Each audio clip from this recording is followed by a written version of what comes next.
Could you please zoom in so the people can see what's going on? Thank you so very much. So these are the nails that we'll be dealing with in today's video. I've worn these nails for over a month. The Swarovski is gone. It was gone by like the second day. Around my cuticle hair is dried, my nail plate is dry, everything is dried. This nail did its time, so we need a new brand set. Hey guys, welcome to Toesday, the best day ever. Yeah, because it's literally the best day because we talk about toes. I'm going to sanitize the area before I get into, you know, the nitty-gritty of stuff. I'm using a alcohol pad wipe to clean the surface area, after which I was then going with my file to break the gel polish. So what I mean by breaking the gel polish is roughening the surface area, so whenever I go in to soak off the nails, it comes off fairly easily. And also I'm trying to break that cycle where I just use the e-file to remove the gel polish completely. This is also adding damage to the nails, so I'm trying to prevent that. But sometimes you're lazy and you have to do it and you want it to be done. Yeah, but I'm trying to stop that. So I got these toe clippers. This is used for soaking off your nails. As you guys can see, I'm demonstrating right now. Usually I use some foil paper to secure the cotton onto the nail, but this has been a life changer. I suggest you guys going on and purchasing this. I need to make my storefront. I genuinely do, because it could be one click away from you guys instead of you guys going ahead and searching. So I'll take a 150. I'm not quite sure what bit it is. I need to go back and do my research, but it's in between the 200 and the 100. So yeah, so I'll use that to remove the rest of the gel polish off the nails. It's a little bit more sturdier, at the same time it's a little bit more gentle for my nail plate to handle. The 100 would have been too aggressive and I didn't want, you know, the roughness on my nails, and the 200 would be a little bit too soft for whatever that I'm taking off the nail plate. So whenever I'm servicing anyone or myself, I tend to transition between tools. What this means is that if somebody is maintaining a regular appointment with you, you don't need to be using the aggressive stuff. You can level down. Does that make any sense? So for example, if you use a 100 to start out your servicing with the individual, because this is the first time that you're meeting this individual and you ensure that your work is nice and they're maintaining a regular appointment with you, you can transition from a 100 sanding band bit to probably a 180 or a 150.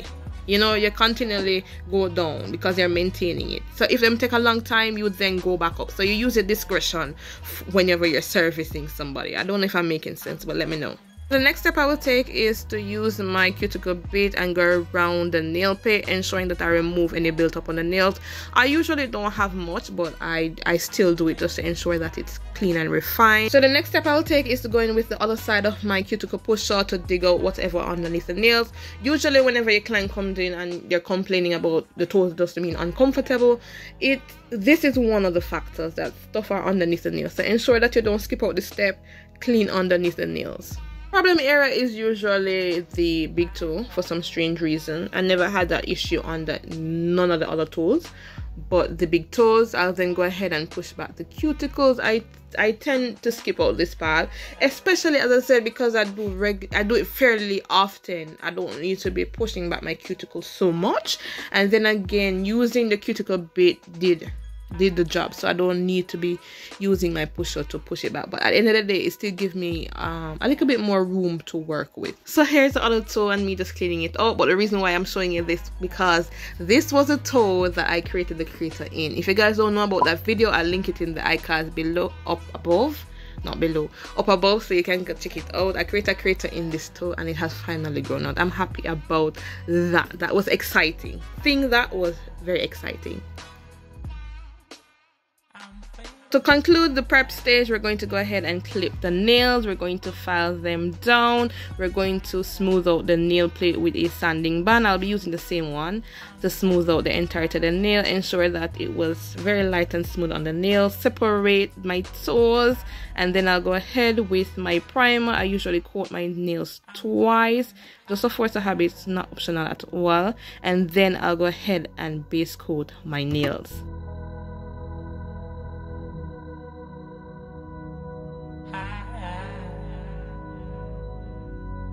So my choice base color is a nice, very nutmeggy, creamy color. It really doesn't have a name. It has numbers on it. I'll insert a picture on screen so you guys can look at it. Also, I need to I'm not gonna talk about it. It needs to be in my storefront, alright? Or I need to link it. I need to find it and link it down in the description below, because I tend to be looking over this type of stuff.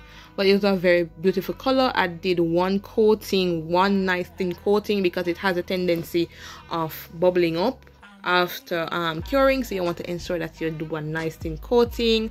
And then to work it near to my cuticles, I use a nail art brush and try to get it near to the cuticle area as possible so it look clean and nice. We're going to cure that for 60 seconds, and then we will repeat this again. It's a very nice color, lovely.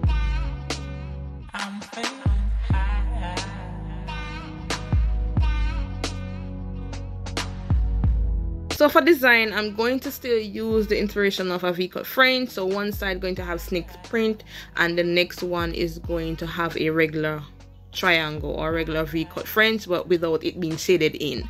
And then I'll go ahead and use a Swarovski just to emphasize the nail design a little bit more, just like I did the other one.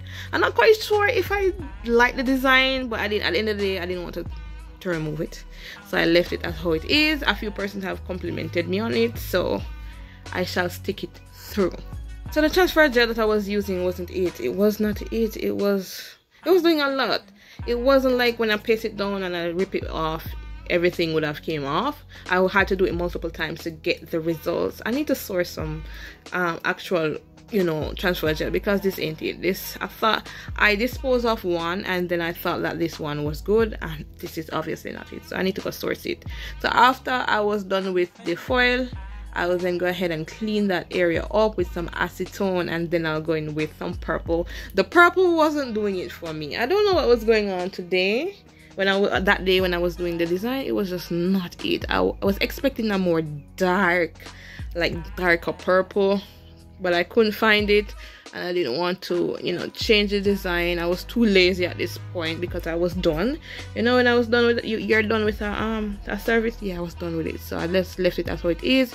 Cure that. I think I touched it up a bit just to give the purple a little bit more oomph, but it wasn't doing any justice. Then I'll go ahead and top coat these bad boys. Add my Swarovskis. I didn't show that part on camera. Cure for 60 seconds, oil them cuticles, and then I'll model it for y'all. I hope you guys enjoyed today's video and also learned something from it. Don't forget to subscribe, like, comment down below. Also follow me on all my socials, that's Instagram and TikTok. And I'll see you guys in the next Tuesday, because it's the best day ever.